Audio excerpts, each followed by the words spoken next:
Guys, আজকে হচ্ছে মঙ্গলবার, ঠিক আছে। রোজকারের মতো রাধাকান্তের খাওয়া হয়ে গেছে। আজকে আমি রাধাকান্তকে কী কী ভোগ দিয়েছি তোমাদের বলছি। আমি রোজ অন্ন ভোগ দেওয়ার চেষ্টা করি, আমি দেই না, রাধাকান্ত আমাকে দিয়ে করিয়ে নেয়, ঠিক আছে। রাধাকান্তর ইচ্ছে না হলে আমি করতে পারবো না, ঠিক আছে। রাধাকান্ত আমাকে দিয়ে ওর খাওয়ার ইচ্ছা হলেও করিয়ে নেয়, আমার দেওয়ার কোনো ক্ষমতা নেই, ঠিক আছে।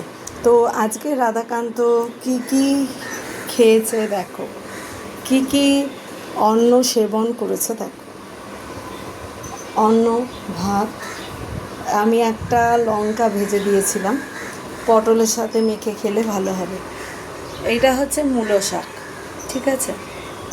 তারপরে হচ্ছে ঢ্যাঁড়স ভাজা, ঠিক আছে। আর হচ্ছে আলু, বেগুন, টমেটো এই দিয়ে ঘি, জিরে জিরে দিয়ে ফোড়ন দিয়ে তরকারি ঝোল, ঠিক আছে। এই রাধাকান্তর খাওয়া হয়ে গেল, ঠিক আছে। আমি জানি না রাধাকান্ত খেয়ে হ্যাপি কিনা, বাট চেষ্টা তো করলাম রাধাকান্তকে হ্যাপি করার।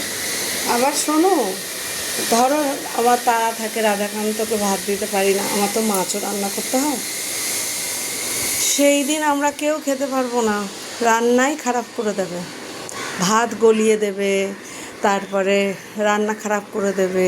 ওকে ধরো চিড়ের ভোগ দিলাম, চিড়ে দুধ দিয়ে, ঠিক আছে।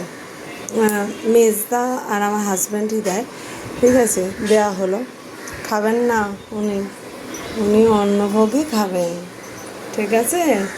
উনি সেদিনকেই তো, দুদিন আগে আমি দিতে পারিনি, আমি রান্না করেছি মাছ, তো ভাত পুরো গলে পাক, মাছের কোনো টেস্টই নেই।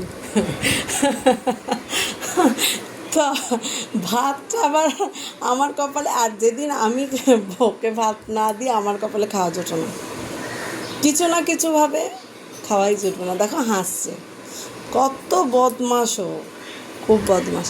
ঠিক আছে, যাই হোক, ছোট্ট একটা ব্লগ তোমাদের জন্য, কেমন হয়েছে সেটা কমেন্টে অবশ্যই জানাবে। ওকে, বাই, টাটা। আমার রাধাকান্ত দেখো লম্বা হয়েছে একটু, ঠিক আছে।